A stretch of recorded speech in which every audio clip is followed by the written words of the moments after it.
Alright, so in this video I'm going to go over parallel lines, transversals, and just go over some of the vocabulary and some of the basic ideas behind the situation. We have two parallel lines, so in this case you've got A parallel to B, and these little marks here tell me that A and B are parallel, and T is my transversal.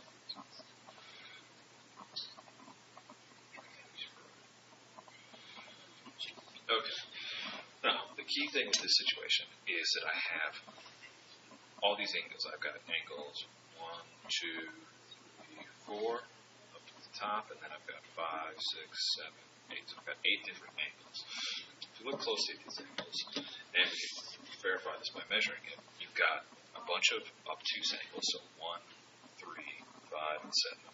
You have a bunch of acute angles, 2, 4, 6, and 8. It turns out in this situation is that 2, 4, 6, and 8, all 4 acute angles are going to be congruent. 1, 3, 5, and 7, all the 4 obtuse angles are going to be congruent also. And then any pair of obtuse and acute angles, so say 1 and 6, 1 is obtuse, 6 is acute, are going to be supplementary. Their measures are going to add up to 180. And we can see that by measuring it. Like if I measure this one, this is an acute angle, so I go up, and it looks like it's about, I'm just going to say 115 degrees. And if I measure down here, this is going to also be another obtuse angle. This is also going to be about 115 degrees. Right? If I know that's 115 degrees, I know. Well, angle 3 is a vertical angle, so that's 115 degrees. Angle 7 is vertical to angle 5, so it's also going to be 115 degrees. And then 6 and 7 are supplementary, right, because they make 180 degrees. They're all aligned together, so this would have to be 65 degrees. And so would angle 8, because 8 is vertical to 6. And same thing up here. This is 103 is 115, then 2 is going to be supplementary, so it's going to be 65. And angle 4 is vertical to 2, so it's also 65. Okay, so I have all 4 angles. And I have all 8 angles rather. Each pair is either congruent or supplementary. If they're both the same kind of angle, both acute or both obtuse, they're going to be congruent. If the one is acute and one is obtuse, they will be supplementary. We also have some vocabulary to describe these angles. And it works like this. So, if I have 2 angles that are on opposite sides of the transversal, so one is, say, on this side over here, and one is on this side over here, we call those alternate. So alternate equals opposite sides of transversal. Opposite sides of the transversal. Then I have angles. The other vocabulary we're going to use is interior. Interior is going to mean inside the parallel lines. Inside. I'm just going to write parallel like this. Parallel lines.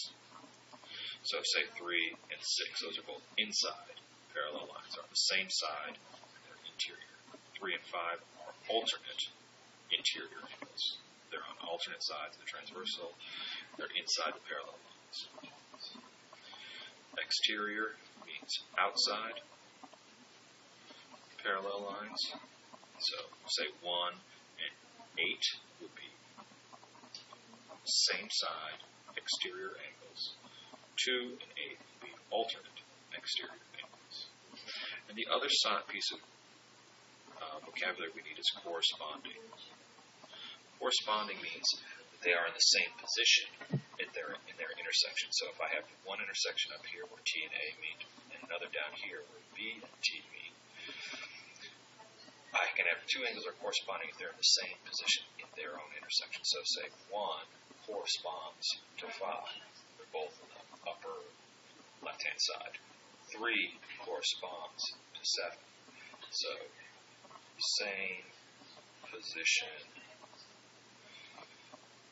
in their intersections. Okay.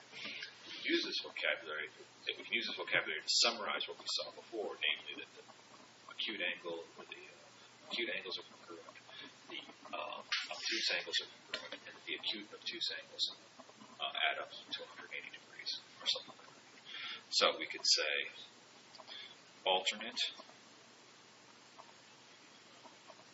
interior angles are congruent, right? That's like interior. So they're going to be, if alternate angles, one is going to be obtuse, one is obtuse, the other is obtuse. If one is acute, the other is acute. So 3 is congruent to 5, 4 is congruent to 6. Alternate interior.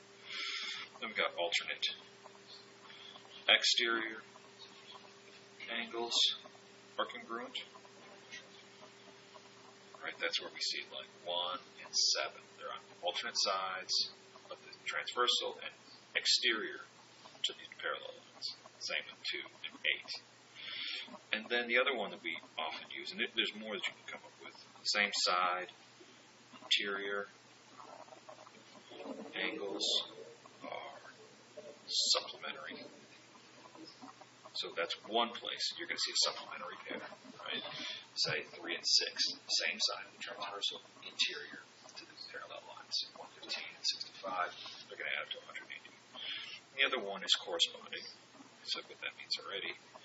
Corresponding angles are congruent. You can see that in the diagram. Corresponding angles are congruent. 4 corresponds to 8, see they're both 65. 6 corresponds to 2, and they're both 65. 7 corresponds to 3, etc. So that's the vocabulary and the basic rules for parallel lines and transversals.